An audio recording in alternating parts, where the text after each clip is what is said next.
저작권, 카피라이트. 이것은 창작물을 복제할 수 있는 독점적인 권리로 창작과 동시에 창작자가 가지게 되는 권리입니다. 여기서 말하는 복제란 저작물의 이용 범위를 확대하는 행위로 물리적 복제만이 아닌 공연, 방송 등도 해당됩니다. 여러분도 알다시피 많은 것들이 저작권에 보호되며 이것을 허락 없이 복제할 경우 저작권 침해가 됩니다. 하지만 주변을 돌아보면 예를 들면 카페에서 틀어주는 음악, 도서관에서 빌려주는 책같이 창작자의 허가 없이 복제하는 경우가 존재합니다. 왜 그런 것일까요? 사실 저작권법이 제정된 이유는 저작물의 저작자를 보호하여 문화 향상 발전을 도모하는 것인데, 이를 위해서 일정한 저작권 침해는 허용되어야 하기에 예외의 경우가 존재합니다. 저작권법의 몇몇 조항이 이를 위해 존재합니다. 실제 사용 예를 들어보자면, 카페에서 틀어주는 음악은 제29조 2항에 의해 허용되고 도서관에서 빌려주는 책은 제31조에 의해 허용됩니다. 정해진 조항 외에는 공정이용이 적용됩니다. 개정된 35조의 3의 저작물의 통상적인 이용 방법과 충돌하지 아니하고 저작자의 정당한 이익을 부당하게 해치지 아니하는 경우에는 저작물을 이용할 수 있다. 이때 이용의 목적 및 성격, 저작물의 종류 및 용도, 이용된 부분이 저작물 전체에서 차지하는 비중과 그 중요성, 저작물의 이용이 그 저작물의 현재나 잠재적 시장 또는 가치에 미치는 영향을 고려한다 라고 명시되어 있습니다. 이러한 조항에 따라 원 저작물과 다른 목표로 사용되었는지, 그 목표에 필요한 만큼 사용되었는지, 원 저작물이 사실에 입각하는지 창작되어진 것인지, 그리고 원 저작물의 시장성을 고려합니다.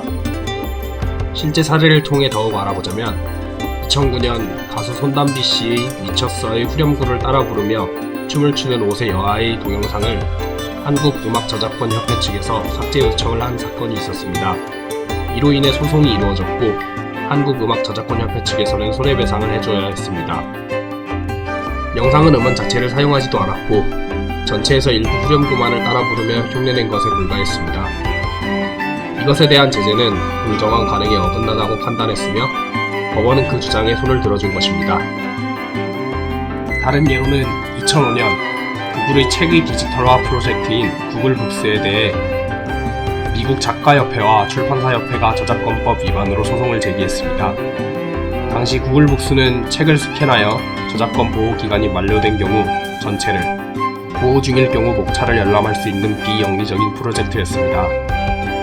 이에 대해 미국 법원은 비영리적이고 책을 디지털화함으로써 충분히 유용한 변용을 하였으며 목차를 공개하는 것이 오히려 시장에 도움이 되는 것을 근거로 공정이용으로 인정했습니다. 물론 공정이용으로 인정받지 못한 경우도 있습니다. 2008년 신동엽의 있다 없다에서 배우 이순재 씨에 대한 내용 중 이순재 씨가 출연한 영화 대개수 용가리를 일부분 편집해 3분간 방송한 것에 대해 영화 제작사 측이 소송을 제기했습니다. 법원은 변형이 없고 이용의 성격이 영리적인 점, 영화의 인용에 대한 동의를 받는 것이 어렵지 않다는 점을 들어 공정이용을 인정하지 않았습니다. 단 영리적인 것이 무조건 공정이용으로 인정받지 못하는 것은 아닙니다. 미국의 경우 1994년 락발라드 음악인 로이 오르비슨의 오 프리디 우먼을 패러디하여 랩으로 만들어 판매한 것에 대해 공정이용으로 인정한 적이 있습니다. 이 경우 법원은 영리성의 비중이 작아질 만큼 패러디가 목적과 성격에서 변형이 충분히 크고 목적에 맞게 합당한 비중으로 사용한 점을 봤습니다. 저작권, 창작자를 위해 당연히 있어야 하는 법입니다. 또한 당연히 지켜져야 하는 법입니다. 지금까지는 어떠한 방식의 허가 없는 복제라도 저작권을 침해한다고 생각해 오셨을 수 있습니다. 그렇지만 여러분이 저작물을 이용하는 것이 합당한 근거가 있다면 저작권이 강압적으로 막아서지는 않을 것입니다. 저작권의 목표는 문화 발전을 이바지하는 데 있기 때문입니다.